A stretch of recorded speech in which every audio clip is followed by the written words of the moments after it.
What's going on, everybody? You have Tone here, bringing you guys my Teambuilder and Battle for week number 2 of Season 7 of the CPC, where this week the Cleveland Indiancies are taking on the Ohio State Sawsbuckeyes, coached by Styx of the Token Minority. His link and stuff will be in the description down below. Be sure to check him out. He's part of a bigger channel. It's not just him, it's other people like Jolt, Danza, Goldoa, Uzi Gunner, and Johnny GB, if I recall correctly. So be sure to check him out. His links and stuff will be in the description, as I mentioned. And for the most part, this is going to be a very, very interesting matchup here, as you can see. If you guys recall from our week 1 game, we took on the Rhine Valley Guardians, and we came up on the short end of the stick. We ended up losing that game 2-0. But I'm still feeling pretty confident. Like, it's not going to get words. The season didn't really start out the way I wanted it to, but at the same time, I'm not going to panic just yet. It's still early on. I still got plenty of time left to catch up. No real panic mode in this case. So, as I mentioned, I'm taking on Styx and his Ohio State Sawsbuckeyes, and this is a person that I am well accustomed to, mainly because I'm one of the people who actually helps him out in terms of mock battles, this league being no exception to the rule. So, as you see by his team consists of the Tapu Koko, Hydreigon, Tangrowth, Skarmory, Nidoking, Swampert, Lycanroc Dusk, Araquanid, Alolan Raichu, and Mega Medicham, with his Z users being Tapu Koko and Alolan Raichu. Of course, my team is still more or less the same from last week, with one small change, as you do see on your screen. We no longer have Alolan Ninetales on this roster. I did make a trade, because as you guys saw, I had no water type, and I wanted to fix that, so I ended up trading Alolan Ninetales for Primarina. This fixes the bulky water type I lacked going into week 1, and on top of that, I maintained my fairy type with Primarina, a very nice special wall breaker to pair up with something like Chandelure, for sure. So I give up some speed with Alolan Ninetales, but at the same time I do get my water type, so it's kind of a trade-off, so it is what it is. But everything else from the team remains the same, with my Garchomp, Ferrothorn, Thundee, Necrozma, the Primarina now, Drapion, Terrakion, Piloswine, Chandelure, and Mega Pidgeot, with Z users being Garchomp and Drapion. So, heading into this matchup, I am not going to lie, this was actually the matchup, just looking at it, where I'm thinking to myself, yeah, this is not looking good for me. And I said this last week too. I said it for the last battle as well, but this one was a bit harder.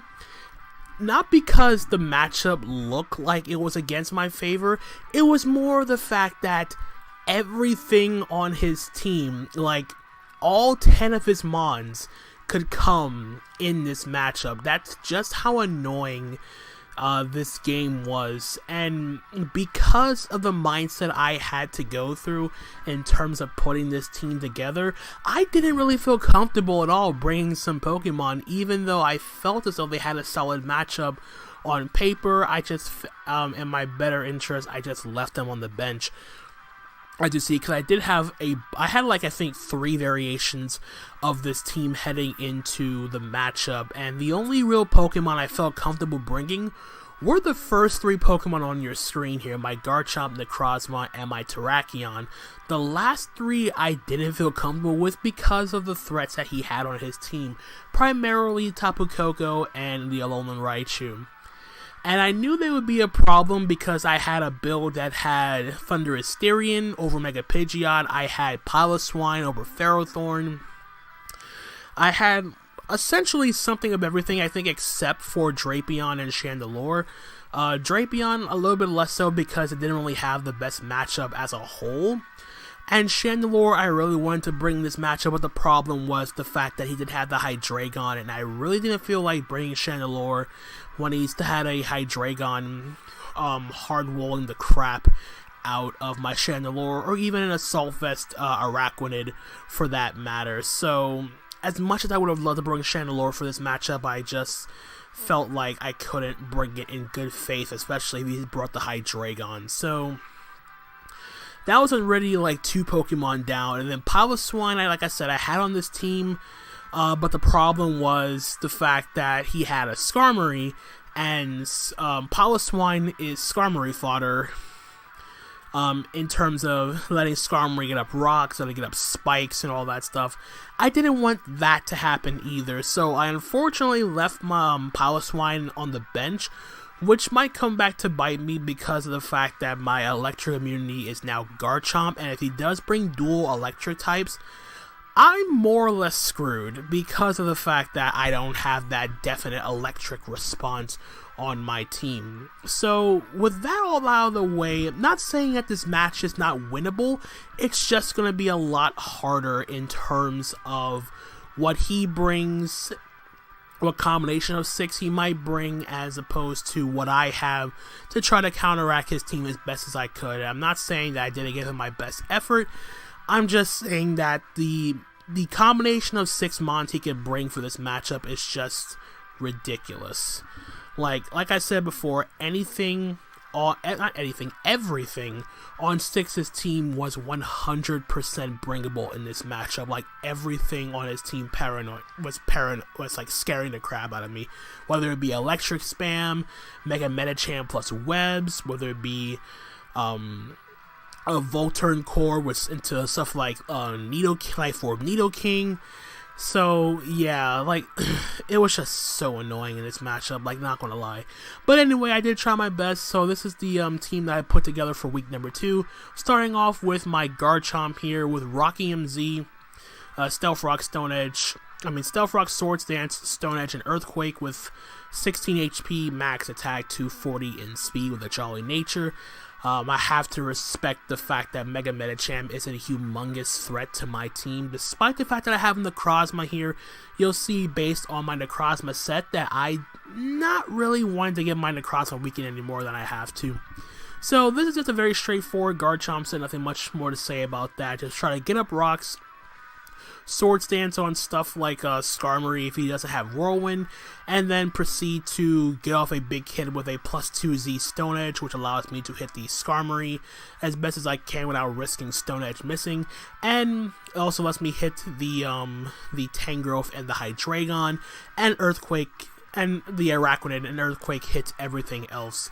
So yeah, this is just a very straightforward offensive Garchomp set, nothing much more to say about that. Now this is the set that I started the team with this particular set in mind, and that is Assault Vest Necrozma. So just looking at the team, I was essentially asking my Necrozma to do so much in this matchup. I was asking my Necrozma to check the Mega Medicham, I was asking my Necrozma to check Tapu Koko, check Alolan Raichu, check Nidoking.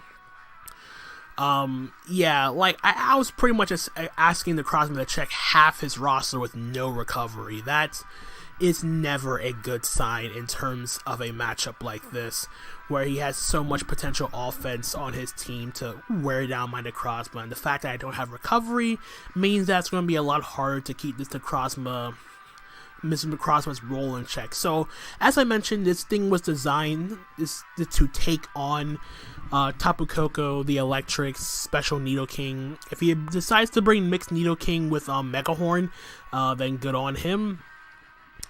But other than that, this is like a very, it's not really straightforward, but this Photon Geyser, this pretty much hits the entire team neutrally in terms of coverage options. Photon Geyser, spammable move, his only resistance being the Skarmory, the Swampert, and the Skarmory and the Hydreigon. Skarmory gets dealt with by Heat Wave, and Hydreigon gets hit decently by Signal Beam, and then I have Earthquake for pretty much everything else. So the reasoning behind I wanted to be Photon Geyser to be physical was to do more damage to the Araquanid, because special Photon Geyser doesn't guarantee to a KO a max HP Araquanid. Because its special defense is higher than its physical defense, I wanted it on its lower physical defense with Photon Geyser here. So that's pretty much the idea with this set. Just try to sponge hits as best as I possibly can between Tapu Koko, his special attackers in general. And I have the chance to 2-hit KO stuff like Hydreigon with Signal Beam. I have the chance to 2-hit KO Skarmory with Heat Wave. That's pretty much what my 36 special attack investment is for. It allows me to 2-hit KO. I think even a specially defensive Skarmory gets 2-shot by Heat Wave from my Necrozma. I also 2-hit KO Hydreigon with Signal Beam. And if he's not Specs, then Hydreigon cannot 2-hit KO me with Dark Pulse. And then I have max HP to maximize bulk. 208 attack to just boost the power of Photon Geyser and Earthquake. And 12 speed with a Brave Nature to allow me to outspeed a 4-speed Skarmory. So that's pretty much it for the investment. And then moving on to our Terrakion, which is Choice Banded, Close Combat, Stone Edge, Earthquake, and Quick Attack with max attack, 64 defense and 192 special defense. This is outspeeding his Mega Medicham and everything slower than that. So this was the last thing I felt comfortable bringing in this matchup, because the fact that he has no Ghost type means that regardless of whether a Pokemon on his team resists close combat, his fighting resists, being Tapu Koko, Nidoking, Araquanid, Alolan Raichu, and Mega Medicham, while they all resist close combat, they don't want to take a hit. And knowing Styx's mindset, he's not the type of person that would want to aggressively go into an offensive Pokemon unless he benefits from that situation. Knowing him, he's going to make the conservative play, go out into one of his bulkier Pokemon, being the Tangrowth or the Tangrowth, the Skarmory, or the Swampert, to eat the hit, scout the damage, and then sets the situation from there. This Terrakion essentially would eliminate the guesswork for me because of the fact that he doesn't have a Ghost type.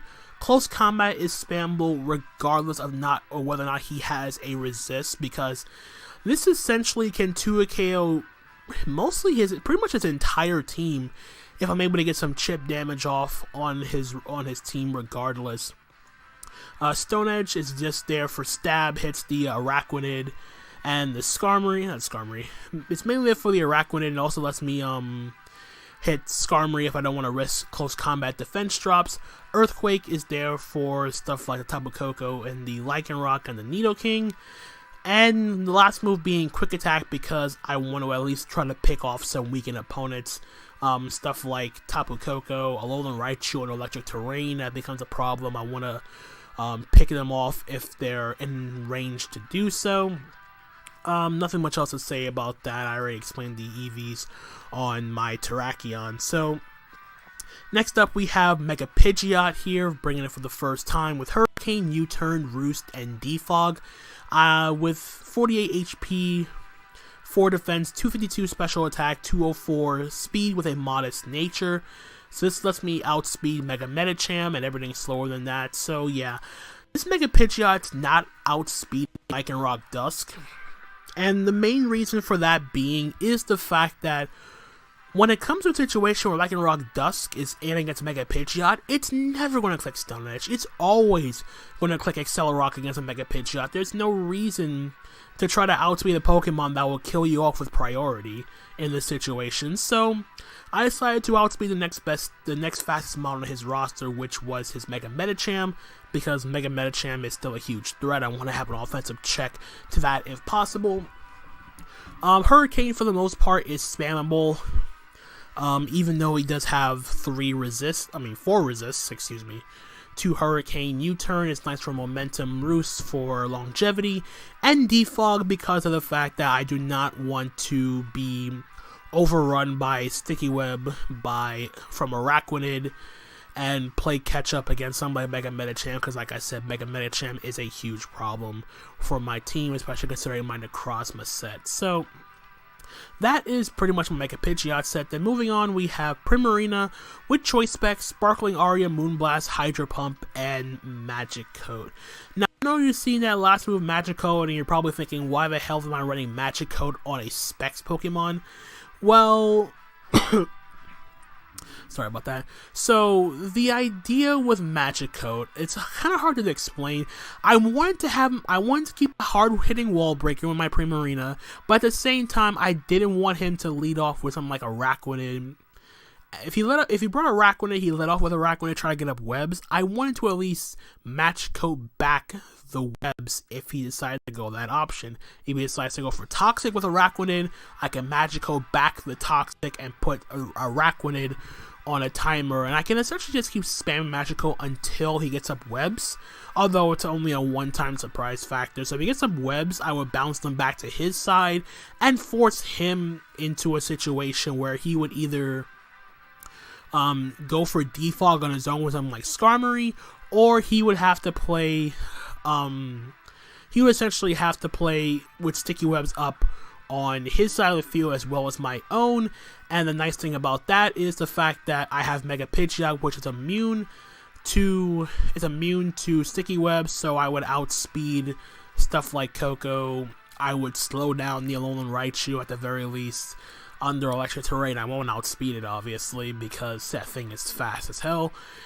So yeah, that's pretty much the mindset behind Magic Coat here. I forewent Scald on the for Sparkling Aria and Hydro Pump. Hydro Pump just gives me a nice hard-hitting attacking move, and I went Sparkling Aria here just on the off chance he decided to go the route of a substitute set, because like I said, something like a sub 3 attacks Nidoking is it can be very, very problematic, because it's essentially if he predicts it correctly, he gets a free sub with Nidoking. He can essentially get a kill every time Nidoking comes out, because like I said, Nidoking is a huge pain. It's another huge pain for my team. Like I mentioned, his entire team is just ridiculously annoying for my team to deal with. So that's pretty much the idea with Sparkling Aura, to hit Pokemon behind substitutes. And EV spread is very straightforward. Max special attack, 172 HP, 84 speed, enough speed to outrun Skarmory, and everything slower than that. And then lastly is my Akaberry Ferrothorn with Leech Seed, Power Whip, Knockoff, and Thunderbolt. So I'm not gonna lie, Ferrothorn was like the odd man out on this roster. The only reason why Ferrothorn's on this team is because I did not want my team to get overrun by Lycanroc Dusk. Like, I wanted to have at least a Stone Edge switch, and that wasn't Terrakion or Garchomp, because I wanted to keep those things at least relatively healthy to deal with the rest of his defensive core. Like, I felt like Terrakion and Garchomp were more effective than Ferrothorn. At the very least, Ferrothorn, I'm running Thunderbolt to at least lure in the Skarmory if I'm able to, and then I can go for a Thunderbolt, do some decent damage. It does about 30-35% if he's not specially defensive vested, and I forewent Spikes because I didn't really feel like Spikes would help. Well, Spikes would help in situations where I can force switches, but the problem is, since I'm running Defog on my Mega Pidgeot, it would just seem like a giant waste. So we have Power Whip and Knockoff instead. Power Whip is just nice for the Swampert, and Knockoff to get rid of items on his team. And then the Akaberry is there for Fire Fang, Lycanroc Dusk. I wanted to at least, if he decides to bring Lycanroc, I wanted to at least force him to run Fire Fang on the Lycanroc. So as for my investment, I'm running 252 HP, 112 defense, 28 special attack, 116 speed, with a Sassy Natures. The HP and the special defense investment lets my Ferrothorn live a Z Focus Blast from a modest Alolan Raichu after Rocks. The 28 special attack investment lets me 2 KO Skarmory, non-special defensive Skarmory, with Thunderbolt under electric terrain after Rocks, and the rest I just put into defense to take physical hits a little bit better. So yeah, I've gone on for a little bit longer than I would like to, but that's a team builder. I hope you guys did enjoy my thought process at the very least. So let's just switch right over to battle and see how we fared for week number 2. Alright guys, so here we are with the battle for week 2 of the CPC, and the first thing I noticed is the fact that there are a few Pokemon which I thought he would bring, but he didn't. Mainly the Skarmory and the Hydreigon is not on my screen, so I'm kind of annoyed with the fact that I actually could have brushed Chandelure and start spamming Shadow Ball against his entire roster, and the fact that he didn't bring a Skarmory means that Thunderbolt on my Ferrothorn is completely useless. So he decided to bring the Tapu Koko, the Tangrowth, Nidoking, Swampert, Lycanroc, Dusk, Alolan Raichu, and this is where I was like, yeah, this is not going to look well, because like I said, if he brought Electric Spam, I was going to be in a world of hurt, because I don't have my Piloswine. I wanted to bring my Piloswine so badly for electric, for the electric spam. I wanted to bring Thundurus Therian, but I didn't really feel like the matchup benefited it at all. And yeah, this is just the end result, but the idea is still more or less the same though. He didn't bring a switch in to my Banded Terrakion, so I kind of felt like leading off with it. But considering how Styx operates, if he sees a situation where he'll get up his rocks, he will go for it turn 1. So I'm expecting him to lead off with his Swampert, so I'm going to lead off with my Primarina trying to catch the Swampert here. So let's press play and see how things go. So like I said, I'm going to lead off with my Primarina, he's going to lead off with his Swampert, and right away from turn 1, I'm thinking in my mind, okay, so knowing how Styx operates, the main thing I would think he would do turn 1, more or less I'm thinking he's going to protect. Because it's a Swampert, it's Styx, it has to have protect. And Primarina does get Energy Ball, so he could protect, scout for the Energy Ball, and then if he feels like I'm choice locked, he can go out into his Nidoking or go into his Tangrowth if it's Assault Vest, eat up the Energy Ball, and put me on the back foot right away. So what I'm thinking is, my thought process going into turn 1 was, okay, he's not going to click Protect this time around, because I'm thinking that this Swampert has Rindo Berry. So I'm thinking he's gonna take the opportunity to get up his rocks, turn 1, and live the Energy Ball from my Primarina. So I'm thinking he's just going to exchange rocks for getting off damage on... I'm going to get damage off on Swampert. He'll get up rocks on my side of the field, which would wear down my Mega Pidgeot and all my mods in general. So I'm going to click Magicoat on his turn, and I know that's a dumb play turn 1, especially considering that I'm choice specs. But I'm still going to make this play, and I'm going to go Magicoat, but he click Protect. And I'm like, I did not want to see that. Like, I knew it. I knew he clicked Protect to scout, but at the same time, I'm kicking myself because I should have at least tried to go for an attack, because, like I said, my team doesn't really care much about rocks. Like, I didn't need to go for Magicoat. Like I said, Magicoat was really only there for webs. I didn't care about rocks at this point. So yeah, that was just a bad turn 1 on my part. I should have at least gone for damage. Like, at least lock myself into Moonblast, because any damage on this Swampert is nice because it will put it in range of Banded Close Combat from my Terrakion. And even if he goes Nidoking, I'm okay with that, because like I said, I have an Assault Vest Necrozma. So yeah, I'm choice locking the Magicoat now, and I know he's not going to try to play this mind. I'm not going to try to risk my Primarina taking any damage, because it still has some use in this game. So I want to make the switch out into my Ferrothorn, expecting him to go for rocks, but he decides to go for a Scald here. Luckily, he does not get the burn. Now he gets up his rocks, so I go for a knockoff here, and it reveals he's leftovers. So he wasn't even Rindo Berry for the most part, which was kind of annoying. But at the same time, I didn't even have Energy Ball on this Primarina in the first place, so no big deal in my part. So I'm gonna knock off its leftovers so I negate its recovery. But he got his rocks up, And now this is just a sense of, okay, now his Swampert's just here to take hits and act as death fodder because Swampert did its job for him in terms of getting up rocks. So I'm going to make the play here, and instead of going for Power Whip here, I know he's going to try to preserve this thing to at least scout the, if he needs something to switch it on something like Terrakion or Garchomp, then he has a Swampert in the back. So I'm going to double knock off here, expecting him to go out into Tangrowth on my Power Whip.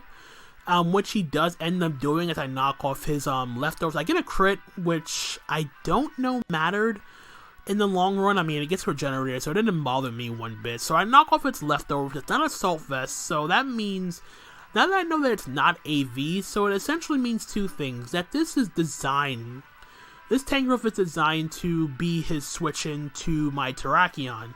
So now that I've negated its leftovers, I didn't calc the damage that close combat was doing, but at the very least, knocking off its leftovers and negating any potential rolls is very, very nice in my for my part. So I believe here I'm going to make the aggressive play and go hard into my Pidgeot, because if he clicks knock off this turn, he knocks off my Aqua Berry, and I want to keep the Aqua Berry for if the Lycanroc does have Fire Fang. So I'm going to make the play into my Pidgeot, as he is indeed going to go for the knockoff here. So I get that play right, but he gets to go out into his Tapu Koko, expecting me to go for a non-attacking move here, as I am going to go for a Roost. Although, in hindsight, what I should have did that turn was, I probably should have just gone for the Hurricane or the U-turn here, because it's not like I really need it's not like I really need HP on my Mecha Pidgeot, because even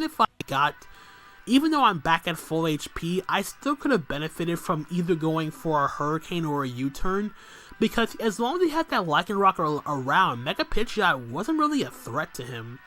And on top of that, there's still the possibility of him having like Scarf Nidoking, and he still has the Alolan Raichu and a Koko, so he's not fearing this thing whatsoever in terms of the matchup. So I kind of feel like I wasted a turn there going for Roost.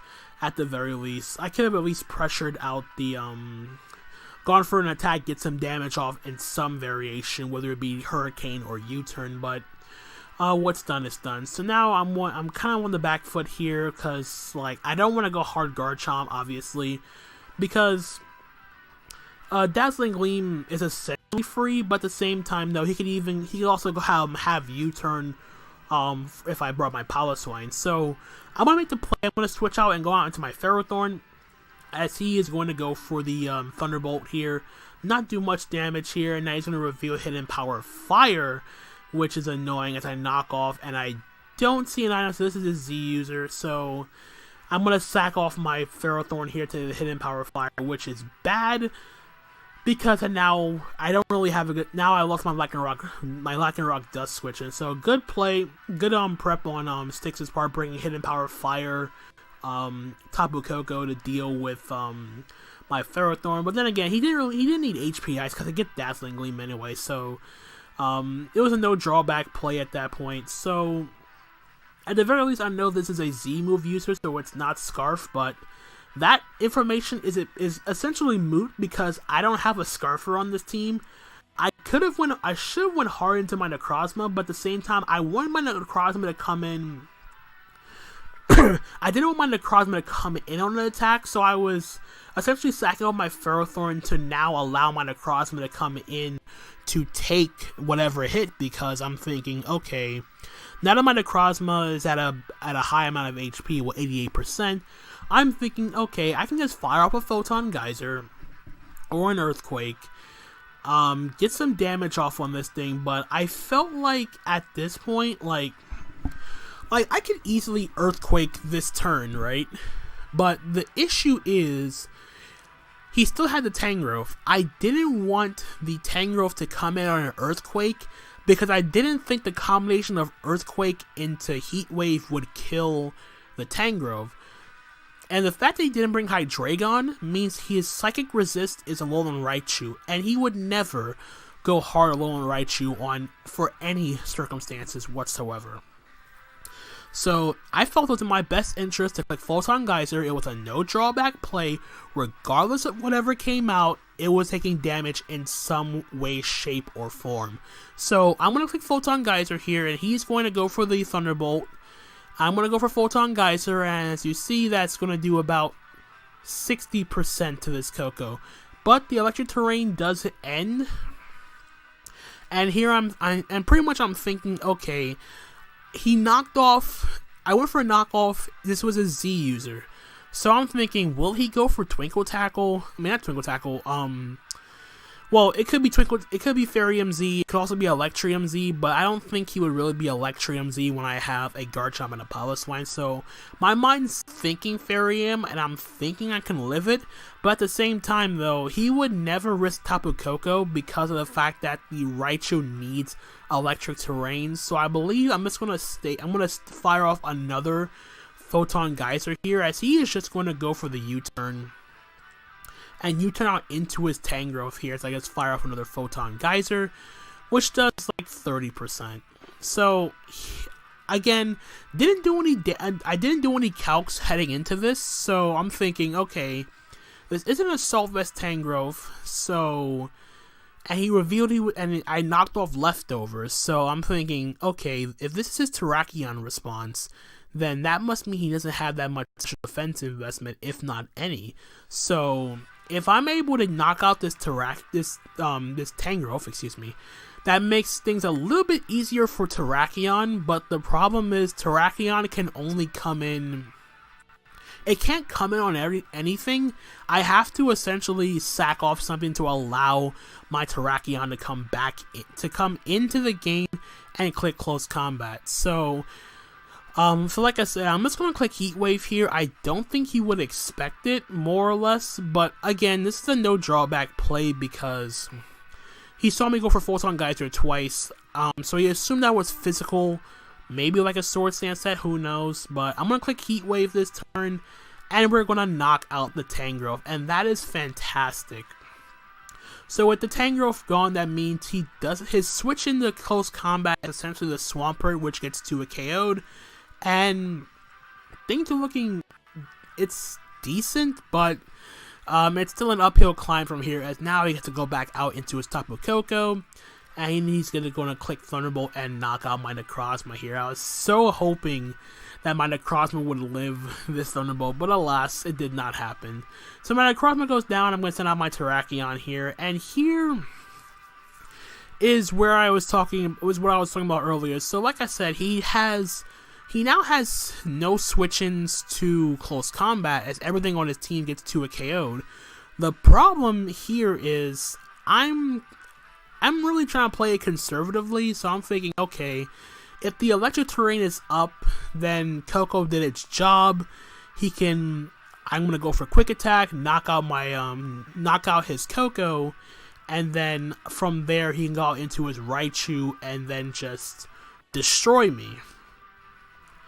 But the other problem is, the way I sent out my Terrakion, it may have led him to believe that my Terrakion is Choice Scarfed. And if he believes that it is a Scarf Terrakion, then it's in my best interest not to go for Quick Attack, but to click Close Combat here, not Quick Attack. But because I felt as though that Koko was such a big threat, I'm just going to click Quick Attack here, and he's going to switch out into his Nidoking as I reveal Quick Attack. So now he knows I'm not Scarfed, which is bad, and it's even worse because I'm now Choice Locked into Quick Attack against the Nidoking, and that is not good whatsoever, because if this thing, like I mentioned, is sub 3 attacks, he's going to go for a substitute. He's not going to go for sub. He would just go and click an attack here, because right now my Sludge Wave resist is gone in Ferrothorn, and he gets damage off of my Garchomp regardless of what happens here. So I'm unfortunately forced to sack off my Mega Pidgeot here, because it's absolutely doing nothing this game. And I get to see that he's Choice Scarf with this Nidoking. So my Pidgeot goes down here. Back out comes. I'm gonna send out my Garchomp now. So this is more where I'm playing is essentially playing the mind games again. Like because I'm essentially because he can essentially be thinking that Ferrothorn's my stealth rocker and Garchomp is Choice Scarf, but it's kind of hard to justify being Scarf Garchomp when he had a Skarmory, but Banded Terrakion plus Scarf Garchomp does kind of help out in the fact that Terrakion can 2 KO Skarmory with close combat after rocks. So I can understand that mindset here. So the way I think about my Garchomp could believe him to be Scarf. So I want to keep up that ruse and just spam Earthquake here, as he's going to sack off his go to Swampert here on my Earthquake. I get a crit, which I don't know if it mattered. I say that because of the fact that Swampert was essentially a sack anyway. So if I didn't get the crit, I don't know if I would have essentially to a KO'd the Swampert. I don't know. I really don't. So if the crit mattered, then the crit mattered. I can't really control that aspect. But it's not like Swampert was doing anything else in this game for Styx, because he already got rocks on my side. So I'm just gonna stay and click Earthquake again, knock out the Swampert, and then from here he gets to go out into his Tapu Koko, and I believe from here I just going to, alright. So I think So mainly to explain that sequence right there. Styx was still under the assumption that my Garchomp was Choice Scarf, so he went out to his Tapu Koko and went to sack off his Lycanroc, because essentially right now Alolan Raichu wins because he knows my Terrakion's not Scarfed. Alolan Raichu under electric terrain outspeeds even Choice Scarf Garchomp, and I have a Primarina that's not Wakanberry, so yeah, he's just setting up for the electric terrain so Raichu would win right about now. So he made the Lycanroc sack here just because of the fact that even if his Raichu didn't clean up the game right now, then he had Koko in the back. So he made the right sack here, sacking off Lycanroc. It wasn't doing much for him, and the Scarf Nidoking also would help too, because he could just spam, I think it's Earth Power in this case, but yeah. He sacked off the Lycanroc here to my Earthquake. He now goes on into his Raichu. He clicks Hidden Power Ice. Knocks out my Garchomp, revealing he's Life Orb. I go onto my Primarina. I'm not Wakanberry. He goes for Volt Switch, takes me out. Then he goes out into his Nidoking. I go onto my Terrakion, and I quick attack as he goes for Earth Power, and that's going to be the game. So yeah, I sped up the last few turns there because the result was essentially a foregone conclusion. So yeah, so I want to unfortunately lose this game 3-0. The matchup in and of itself, like the team he brought, like it could have been beaten. Like I shouldn't have revealed that I wasn't Scarf Terrakion. Like I should have just been aggressive with my Band Terrakion and just clicked Close Combat or Stone Edge, whatever the case may be in that situation, because I had him on the assumption that either my Terrakion or my Garchomp was Scarf. He played them both like it was Scarf, but the minute I revealed that my Terrakion wasn't, it was banded, that's when things went downhill for the most part. And actually things went downhill a little bit faster when I what was the turn? Yeah, it was mainly the turn I first revealed Quick Attack on my Terrakion. That's pretty much when everything changed in terms of the matchup. So yeah, there's nothing much else I could say about how the game went. It was essentially a fast-paced game from start to finish. There was no noticeable hacks. Like I got the crit on the Swampert. I don't know how much that mattered in the sense, because it was essentially a sack. So